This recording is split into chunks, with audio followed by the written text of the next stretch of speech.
Hey everyone, I'm TC and I want to welcome you to Vinyl Fantasy, my documented journey through my new love of vinyl. In this episode, it's story time. I thought this would be a neat idea to talk about the record that actually got me into collecting vinyl. And what album might that be, you ask? It's this album right here. I've always called it the Blue Album, but it's the Beatles', greatest hits album of 1967 to 1970. Now, this story starts back in 1996. That was the first time I had ever actually heard of the Beatles. I was in middle school. I was probably in 6th or 7th grade, and my dad bought me a portable radio. It had a hand crank, it had a light. It was good for if you needed to go camping or in any type of an emergency. So I thought that was just super cool. So I was playing with it the night I got it, and I must have done something, because the next morning when I woke up, I Want to Hold Your Hand by the Beatles was playing. But I Want to Hold Your Hand was playing. And I was listening to it as I was getting ready for school, and I was like, who is this band? And what is this song? And I listened to it, and I asked my parents, I was like, who is this singing? And they're like, oh, that's the Beatles. They were big when, we were younger. And I thought, that is super cool. I just felt like, I'd earned $1 million. I knew something that I didn't know before. I found something out that I didn't know before.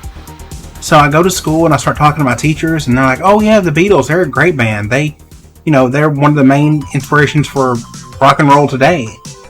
And it just blew my mind because I had no idea who these people were. So fast forward a little time later, I had to find out everything I could about the Beatles because I loved them. And just a side note, they are my favorite band. The Beatles are my favorite band. So I had to know everything about the Beatles. I loved them.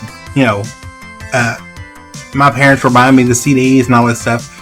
And one of the first Beatles CDs that my dad bought me was this album right here.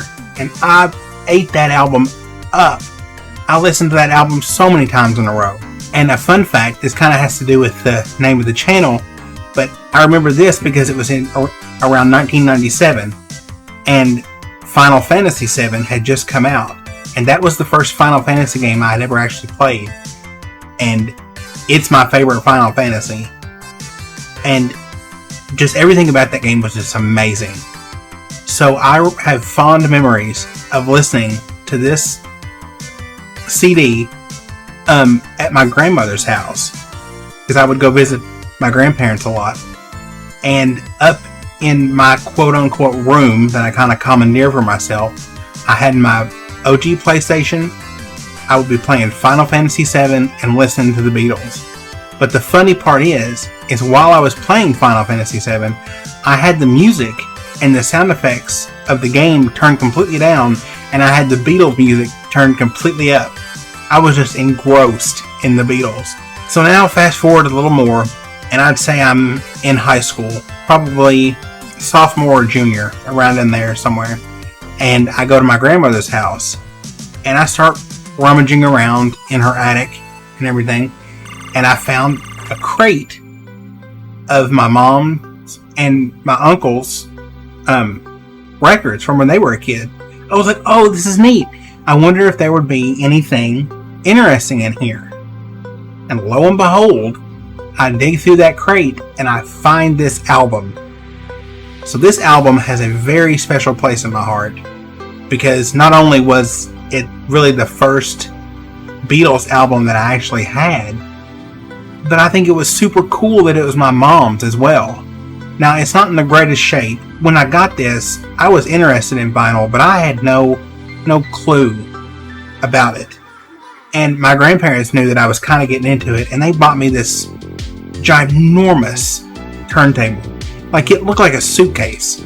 The front would fold down where the record would sit, and then on the sides, the speakers kind of detached and kind of like a curve, and that's how you would listen to record. I'm surprised it worked. I think they said they got it from like an estate sale or something. But I'm surprised it worked. I had that thing for years. And of course, I would listen to this album. But this album's not been in the best shape because where it was stored in my grandparents' attic and like the heat would get to it and all that stuff, or I don't know why it's in such a bad shape. Because once I got it and I found out it was my mom's, I found out you could order record frames that you put records in, you can hang on the wall. And for years, to protect it, I kept this in a record frame on my wall because I had no way of listening to it because that record player eventually broke and, you know, I lost the parts to it, the needle, I don't know, it went kaput. So I had no way to play it. I thought that putting this record in a record frame would be a good way to preserve this. But, you know, every now and then I would, since it was hanging up on my wall, I would look, I was like, man, I wish I knew how to get into vinyl and how to, you know, take care of records and stuff like that. Which, speaking of taking care of records, that's going to be another video coming pretty soon showing how I personally take care of my collection. But I just have such a fond memory with this album, and it has some of my favorite songs by the Beatles on them. I'm the Walrus, Hello Goodbye, Strawberry Fields, Penny Lane, Lucy in the Sky with Diamonds. Oh my gosh. I would listen to these songs on the bus on the way to school, and nobody else, none of my friends at the time had any idea who these people were. And I just felt so neat that I knew this band that nobody knew or whatever. It was just neat, I don't know. But I just thought this would be a neat little story time video showing this record off. I've taken pretty good care of it. Like I said, another video coming down the pike is how to actually clean your records. So once I finally got the current record player I have and the way I clean it, I made sure this was the first one I cleaned and I played it and it sounded pretty good. There are like a few scratches on the vinyl, which, you know, I'm fine with. I don't care. I'm just glad to have it because, again, it's my mom's. I think that's super cool. But yeah, I just thought this was just a neat little video to do. And I would love to know your thoughts. You know, what was the band or the album that made you want to collect vinyl and made you want to get a record player? Please let me know in the comments below. This is kind of like a shorter video. Just something I kind of threw together, thought would be really neat. Let me know in the comments below. I hope you enjoyed this video. If you did, please leave a like. If you didn't, dislike it. That's fine. Doesn't bother me. But yeah, again, I would love to get a discussion with you down in the comments below of the album that got you into collecting vinyl. Whether that was when vinyl was actually popular, back when it was first, you know, around or whatever, or here recently. But yeah, that's pretty much all from me. I hope you enjoy. Hope you have a great day. Thanks for watching, and I will see you all in the next one.